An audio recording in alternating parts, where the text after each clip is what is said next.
Olá, alunos, tudo bem?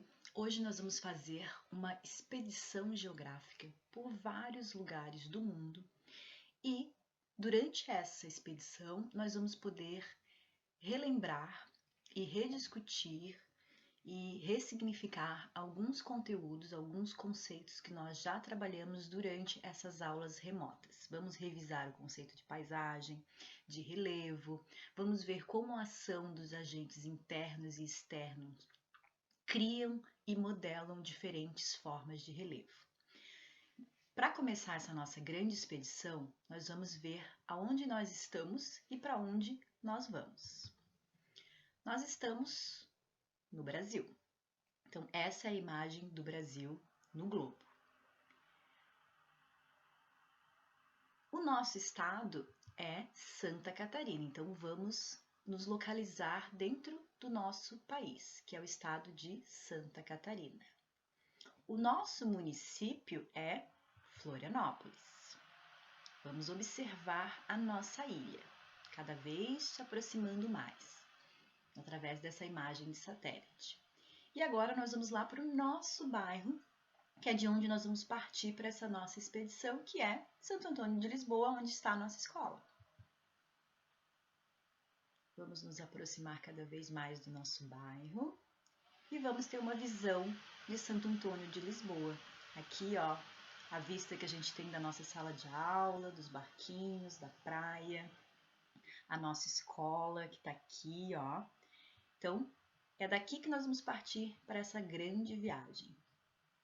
Vamos observar mais um pouco do relevo dessa região.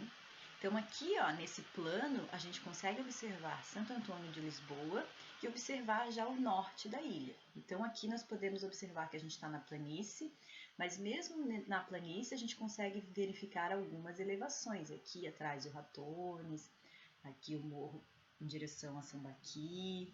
Então essa é a nossa paisagem, esse é o nosso lugar. E do nosso lugar a gente vai partir para outros lugares do mundo. Então é uma grande expedição geográfica que a gente vai fazer nessa aula. Mais uma tomada de Santo Antônio de Lisboa, agora olhando em direção a leste, em direção ao centro. Então a gente consegue ter uma visão mais geral do nosso lugar. Mas agora nós vamos partir, nós vamos fazer uma saída de estudos, e essa saída de estudos também vai ser uma saída de estudos virtual. Nós vamos entrar nesse nosso avião imaginário, apertem os cintos que nós vamos conhecer muitos lugares. Vamos começar por algumas formas de relevo marcantes no Brasil e depois nós vamos ver formações de relevo marcantes no mundo inteiro em 5 continentes. Vamos começar então? Vamos para a divisa entre Santa Catarina e Rio Grande do Sul. Vamos para o Itaimbezinho. O que é o Itaimbezinho? O Itaimbezinho, ele é um cânion, ou seja, ele é um vale que foi escavado, que foi aprofundado pelas águas dos rios. Então, o rio escavou esse ambiente. Então, esse cânion Itaimbezinho, ele fica na divisa entre Rio Grande do Sul e Santa Catarina, no Parque Aparados da Serra. E os paredões, eles chegam a 700 metros de profundidade. Vamos observar ele mais de perto, aonde a gente consegue ver aqui aonde corre o rio. E é por onde corre o rio que ele vai começar, a água do rio vai escavando, escavando cada vez mais, criando cada vez mais fendas, e essas fendas vão criar essa forma de relevo, esse vale, essa depressão, que é um cânion. Vamos voltar aqui nessa imagem inicial, que nessa imagem a gente consegue ter uma visão, ó, a gente estava no litoral, próximo ao mar, a gente passou toda essa região de planície, encontramos uma serra e aqui a gente está mais, essa parte aqui já é o Planalto e aqui o cânion do Itaimbezinho. Vamos observar ainda um pouco mais dessa região de Santa Catarina, observando a Serra do Rio do Rastro. Vamos para lá então. Aqui na Serra do Rio do Rastro, a gente pode trabalhar um pouco do conceito de serra. O que é uma serra? Serra nada mais é do que um conjunto de morros. E a serra, ela é a ligação, ela é a transição, ela é a ligação da planície, que é o lugar mais plano, próximo de um rio ou próximo do mar, e ela liga, a serra está ligando a planície ao planalto, que é esse local mais plano com altitudes mais elevadas. Então aqui, ó, todos esses morrinhos, eles compõem o quê? Compõem uma serra. A Serra do Rio do Rastro, ela tem essas escarpas, que é uma característica, que são esses paredões de rocha, que é uma característica das rochas. Como que eu chego na Serra do Rio do Rastro? Tem uma estrada, muito famosa, muito bonita, né? Um ponto turístico aqui de Santa Catarina. Ó. Nessa imagem a gente já consegue perceber aqui, ó. Para chegar no Planalto, eu sou obrigada, ó, a subir uma serra, né? Saindo da planície litorânea, saindo de Florianópolis, eu tenho que subir uma serra para chegar, para atingir o Planalto, certo? Vamos continuar essa nossa expedição e agora nós vamos para o norte do Brasil. Para onde será que nós vamos?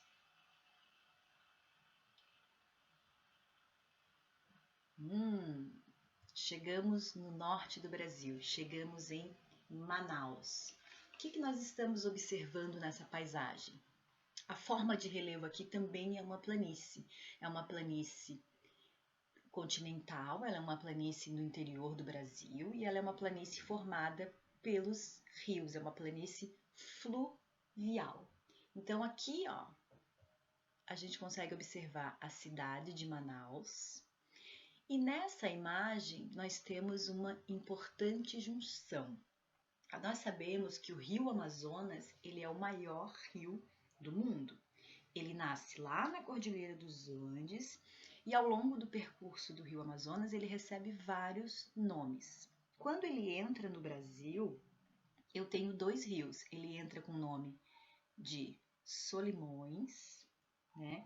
Ele entra como Solimões e em Manaus, o Solimões ele se junta ao Rio Negro. E aí eu vou ter o rio Amazonas. Então, essa junção entre o Rio Negro e Solimões, a gente tem junção de duas águas bem diferentes, que é as que a gente consegue observar. Um rio mais barrento e outro rio com mais matéria orgânica, mais escuro. E a junção desses dois rios é o rio Amazonas. Então, o rio Amazonas ele se junta, que é a junção dos Solimões com o Rio Negro, e ele vai até o Oceano Atlântico com o nome de Amazonas, que é o maior rio do mundo. Vamos ver uma outra imagem aqui de Manaus, um outro plano para a gente observar agora o rio Amazonas, né? Então aqui, ó, a junção entre o Rio Negro e o Rio Solimões, e a partir daqui até atingir o Oceano Atlântico, a gente tem o rio Amazonas. Estão curtindo nossa expedição? Agora nós vamos continuar e agora nós vamos sair do nosso país, vamos sair do Brasil e vamos em direção a outros lugares do mundo. Vamos lá!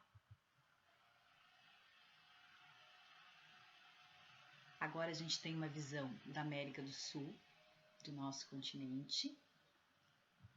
Vamos passar pela América Central, só um sobrevoo pela América Central, nós vamos parar aqui na América Central e vamos até a América do Norte.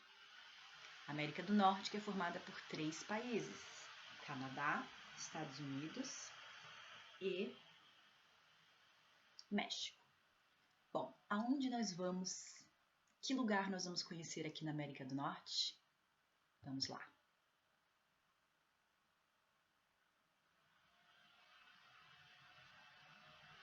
Muito bem, chegamos ao Grand Canyon. O Grand Canyon nós já falamos dele nas aulas anteriores e já sabemos que ele também é um canyon que foi formado pela erosão provocada pelas águas dos rios. Nesse caso aqui, ó, o rio que provocou essa grande erosão que formou o Grand Canyon é o rio Colorado. E o Grand Canyon ele fica no Arizona, que é uma região mais desértica. Então, diferente do nosso canyon que a gente visitou, do Itaimbezinho, que ele está recoberto ali pela Mata Atlântica, pela Mata de Araucária, O Grand Canyon não. O Grand Canyon ele tem uma paisagem mais deserta, com pouca vegetação. Mas o Grand Canyon ele tem 1,8 quilômetros de profundidade. Lembram que eu falei que o Itaimbezinho tinha 700 metros? Ele tem 1.800, ou seja, mais do que o dobro da profundidade do nosso canyon. Então ele é um canyon bastante grandioso. Vamos continuar observando aqui uma imagem do Grand Canyon para a gente ver bem agora o rio, né? O Rio Colorado escavando cada vez mais essa paisagem. Então, o que a gente vai ter aqui? A ação das águas fluviais, elas vão estar sempre provocando cada vez mais desgaste e provocando o aprofundamento desse lugar, dessa paisagem nos Estados Unidos, que é o Grand Canyon. Estão gostando?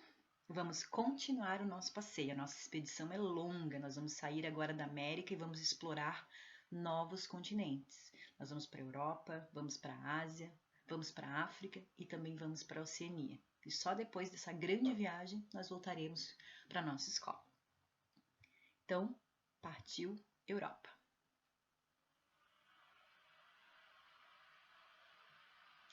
Esse é o continente europeu. Tudo isso aqui é o continente europeu, delimitado aqui, ó, a leste pela Ásia, ao sul aqui eu tenho a África e o Oriente Médio, a norte da Europa eu tenho o Oceano Glacial Ártico e a oeste eu tenho o Oceano Atlântico. Que lugar nós vamos conhecer aqui na Europa? Vamos visitar um lugar só, mas é um lugar bastante marcante na Europa. Os Alpes. O que são os Alpes? Os Alpes são uma cadeia de montanhas que também foi formada pelo choque de placas tectônicas. E aqui nos Alpes eu tenho o ponto mais alto do continente europeu, que tem 4.810 metros de altura. Ou seja, essa cordilheira dos Alpes, embora seja a cordilheira que está totalmente localizada na Europa e tem um ponto mais alto que tem 4.810 metros, ele tem mais ou menos, o ponto mais alto aqui tem mais ou menos a metade do Everest. Então, não chega a ser uma cordilheira muito elevada como é o Himalaia. Então, a gente tem aqui um dobramento, né? Porque ocorreu um choque de duas ou mais placas tectônicas, e esse choque das placas forma esse dobramento que formam cordilheiras. O que são cordilheiras? Cordilheiras são um conjunto de montanhas. Qual é a diferença de uma cordilheira para uma serra? Uma serra são um conjunto de morros, ou seja, com elevações muito mais baixas, e cordilheiras são um conjunto de montanhas. Montanhas, elas têm altitudes muito maiores. Vamos ver uma outra tomada aqui dos Alpes. Olha que bonito. Né? Os Alpes, normalmente as montanhas, pela sua altitude, elas são recobertas por neve. Depois, quando a gente for estudar a atmosfera, a gente vai ver que quanto mais alto, mais frio. A proporção é, a cada 200 metros de altitude, a cada 200 metros que eu subo, diminui 1 grau de temperatura. Por isso que normalmente nessas grandes montanhas, no topo dessas montanhas, nós temos gelo, né? Nós temos neve. Então, os Alpes eles são um grande destino turístico da Europa, principalmente para a prática de esportes. Então, que esporte que eles praticam aqui? O esqui, snowboard. No verão eles praticam ciclismo, parapente. Aqui nos Alpes, inclusive, existe uma prova de ciclismo, que é o Tour de France, que passa pelos Alpes. Então, os Alpes eles recebem por ano 50 milhões de turistas. Então, é uma área de fácil acesso, né? Tem acesso de trem, tem acesso por estradas, por isso que recebem bastante turistas. Dos Alpes, nós vamos para da Europa, né? Dos Alpes, nós vamos para um outro continente, nós vamos para a Ásia.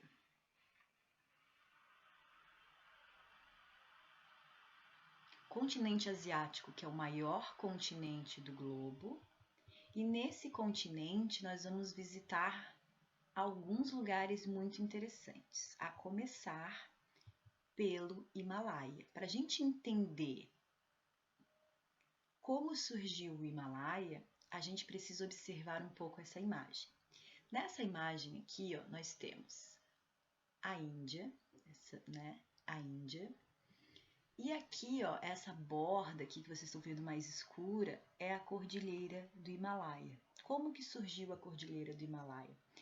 Esse pedacinho aqui, ó, essa placa, que é a placa indiana, ela se chocou com a Ásia. Com esse choque, aconteceu o que a gente já estudou, acontece um dobramento. E esse dobramento dá origem ao quê? Às grandes cadeias de montanhas. Então, a Cordilheira dos Andes, as Montanhas Rochosas, os Alpes, que a gente acabou de visitar, e agora o Himalaia, são formados pelo choque de placas tectônicas. Então, as placas estão em constante movimento, essas placas se chocam e formam esse dobramento. Esse movimento das placas, esse movimento ele é constante, ele não parou. Por isso que o Himalaia ele aumenta de altura mais ou menos 5 milímetros por ano por conta desse constante movimento da placa. Vamos observar agora como é que é esse dobramento. Então, nós temos aqui o Himalaia, que é uma grande cordilheira. O Himalaia, para vocês terem ideia, ele abrange 5 países da Ásia. Ele abrange o Paquistão, a Índia, o Nepal, a China e o Butão. Então, é uma cordilheira muito extensa, certo? E nessa cordilheira, nós temos as duas maiores montanhas. Nós vamos visitá-las agora. A primeira montanha que a gente vai ver é a mais elevada do mundo, que vocês já devem conhecer, que é o Monte Everest. Então, o Monte Everest ele é o pico mais elevado do nosso planeta. Ela é a montanha com 8.848 metros, certo? Embora o Everest seja a montanha mais alta, ela não é a montanha de mais difícil acesso e ela também não é a montanha mais perigosa. Por isso que muitos alpinistas conseguem chegar até o topo do Everest. Diferente de uma outra montanha que também fica aqui no Himalaia, que é a montanha mais perigosa do mundo. Então preparem-se, porque nós vamos para lá agora. Vamos conhecer uma outra montanha também no Himalaia. Olhem que a gente vejam como a diferença, né? A gente saiu lá do Everest, continuamos na Cordilheira do Himalaia e agora nós chegamos no K2. O K2 é a segunda montanha mais alta, também fica no Everest. No Everest não, fica no Himalaia. Ela tem 8.614 metros, ou seja, o Everest tem 8.800, o K2 tem 8.600. 200 metros mais ou menos o menor. Mas o K2 é considerada a montanha mais perigosa do mundo. Por que ela é a montanha mais perigosa do mundo? Primeiro, porque não existe fácil acesso, ela não é de fácil acesso, não existe cidades, não existe nada próximo diferente do que é o Everest, existe mais estrutura próxima da montanha.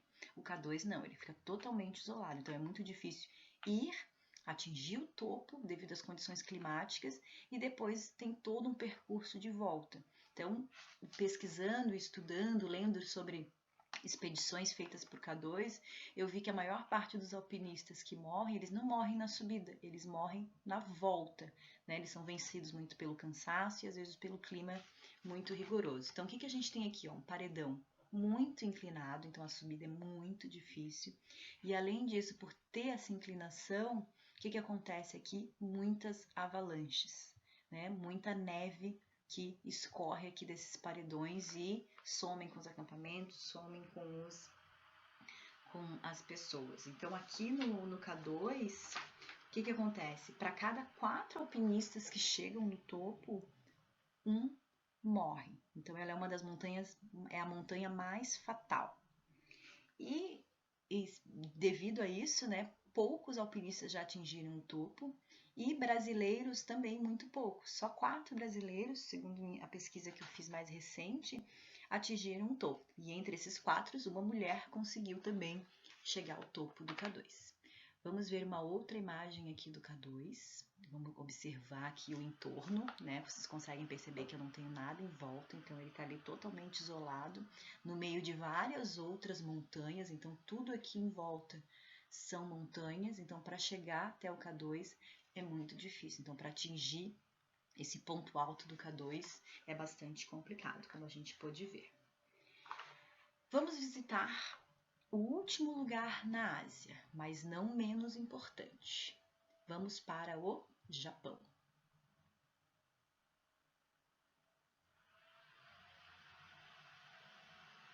Chegamos no Japão e vamos visitar o Monte Fuji. O que é o Monte Fuji? Bom, será que é tipo um Everest? Tipo K2? Não, o Monte Fuji era um vulcão. Então, o Monte Fuji é um vulcão, né? Não era um vulcão, ele é um vulcão. O Monte Fuji, ele não surgiu então do movimento das placas tectônicas, ele surgiu o quê? Da atividade vulcânica. O Monte Fuji, ele é um dos símbolos e um dos mais belos cartões postais do Japão.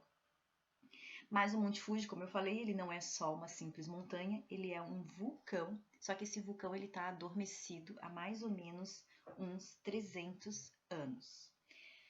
E ele é o ponto mais alto do Japão, ele tem 3.776 metros de altura. Então, quando a gente estava lá no Himalaia, a gente estava falando de altitudes de 8.000. Vejam, agora a gente está falando de uma montanha que é um vulcão de 3.776. No entanto, é a montanha mais alta do Japão. Eu falei para vocês que o Monte Fuji ele é um vulcão adormecido. Os vulcões eles são classificados em 3 tipos. Vulcões ativos, que são aqueles que demonstram sinais de atividade, estão às vezes saindo fumaça e entram em erupção constantemente. Os vulcões são outra classificação são os vulcões extintos, aqueles que não apresentam mais sinais de atividade, e os vulcões adormecidos ou dormentes, que é o caso do Monte Fuji, que podem apresentar sinais de instabilidade e voltar à atividade. Mas, como ele está há muito tempo sem demonstrar sinais de atividade, então ele é considerado um vulcão adormecido, mas a gente sabe que aqui na região do Japão é uma região super instável, com o encontro de várias placas tectônicas, então o Monte Fuji, embora esteja adormecido, pode entrar em erupção em algum momento da história da Terra. Vamos dar uma olhada numa outra imagem aqui do Monte Fuji, observando mais a paisagem, né? A paisagem do Japão. Então aqui a gente sabe que o Japão é um arquipélago, que é um conjunto de ilhas, né? Com 3 ilhas principais. Numa dessas ilhas principais está o Monte Fuji, então a gente consegue observar aqui o litoral, a planície e o centro, né, do Japão. Todas as 3 grandes ilhas japonesas elas têm esse relevo bastante montanhoso, que influencia muito na economia japonesa. Mas observem também como é que é essa paisagem do Japão. Uma coisa que eu não falei, vou voltar aqui na imagem inicial, que a gente consegue observar no Monte Fuji aqui, né, a cratera do vulcão, né? Então o vulcão ela tem esse formato, é uma montanha com esse formato de cone, e aqui a gente observa a cratera do vulcão. Mais uma passadinha pelo Monte Fuji. E agora vamos sair da Ásia e vamos para outro continente, vamos para a África e vamos visitar lá no continente africano o ponto mais alto desse continente, o ponto mais alto da África. Vamos observar também. Aonde será que fica esse ponto mais alto? Vamos aproximar. Chegamos na Tanzânia, um país africano onde se encontra o Kilimanjaro. O Kilimanjaro ele é o ponto mais elevado, mais alto da África, tem 5.895 metros de altura. E o Kilimanjaro ele é uma paisagem bastante interessante. Por quê? O que nós conseguimos observar aqui no Kilimanjaro? Primeiro, o Kilimanjaro também é um vulcão adormecido. Tá? O Kilimanjaro também é um vulcão, assim como o Monte Fuji. Vamos aproximar um pouco mais para observar essa montanha. O Kilimanjaro, embora esteja na savana africana, numa área de savana, numa área que eu não tenho grandes vegetações, uma savana africana lembra um pouco o cerrado brasileiro. Aqui, ó, a gente consegue observar de novo a cratera do vulcão, esse vulcão está adormecido. E aqui em cima a gente consegue observar a neve no Kilimanjaro. E aí a gente fica com aquela ideia, nossa, mas no meio de uma savana, num lugar que tem mais seco, mais árido, como é que eu tenho neve no topo do Kilimanjaro? Por que eu tenho neve no topo do Kilimanjaro? Eu tenho neve porque pela altitude. Então, lembram que eu falei que a cada 200 metros de altura diminui 1 grau. Então, aqui em cima, no período de inverno, quando chove, essa chuva ela acaba congelando e formando essa neve, esse gelo no topo do Kilimanjaro. Então, o que acontece? Essa neve, o Kilimanjaro, ele já teve muito mais neve, ele já foi uma montanha com o topo recoberto pela neve.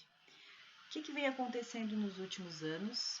Aumento da temperatura da Terra, aquecimento global, o efeito estufa, faz com que eu tenha cada vez menos neve no topo do Kilimanjaro. Alguns ambientalistas, cientistas já indicam que no futuro próximo eu não vou ter mais essa neve no topo do Kilimanjaro, o que é muito triste, porque é uma paisagem muito bonita e essa neve, quando derrete, ela alimenta os rios. Então, se eu não vou ter mais essa neve no topo do Kilimanjaro, se eu não vou ter mais invernos que vão gerar essa neve, eu também vou ter diminuição no volume das águas dos rios. Então, todas essas mudanças climáticas, elas afetam o planeta como um todo. Então, além de modificar a paisagem, diminui a água dos rios, vai diminuir a água para a agricultura, vai diminuir a água para os animais, então vai ocasionar uma alteração não só no topo, mas em toda a paisagem da savana, dessa savana na Tanzânia, nessa savana africana. Bom, nós já saímos do Brasil, já passeamos pelo Brasil, já fomos até a América do Norte, já vimos o Grand Canyon. Da América do Norte a gente foi para a Europa, já visitamos os Alpes. Da Europa a gente foi para a Ásia, né? Observamos lá a Cordilheira do Himalaia, visitamos os 2 pontos mais altos do mundo, o Everest e o K2. Ainda na Ásia fomos até o Japão, conhecemos o Monte Fuji. Agora na África nós visitamos o Kilimanjaro. E agora nós vamos para o último continente que nós vamos visitar, que é a Oceania. E lá na Oceania nós também vamos observar uma paisagem diferente. Então, aqui é uma visão da Oceania, né? Aqui a gente tem a Austrália, que é o maior país desse continente, a Nova Zelândia, todas as ilhas aqui, a gente tem aqui Papua Nova Guiné. Então, são alguns dos países que compõem esse continente. Vamos agora para a Austrália.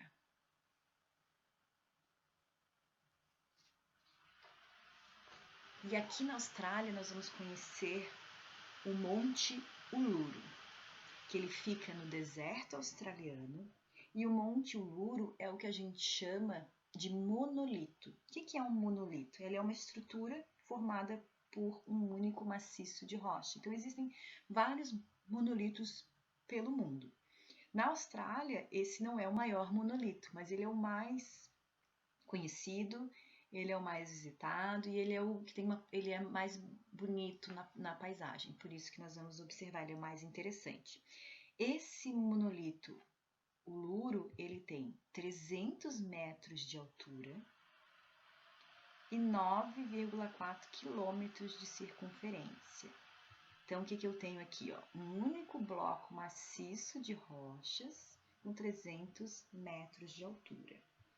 Esse nome aqui, ó, o monolito de Uluru, ele foi dado pelos aborígenes. Quem são os aborígenes? Os aborígenes são os povos nativos da Austrália.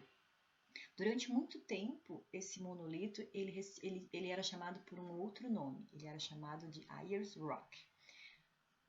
E esse nome era era uma homenagem a um colonizador, né, a uma pessoa que ajudou na colonização e na exploração do continente australiano.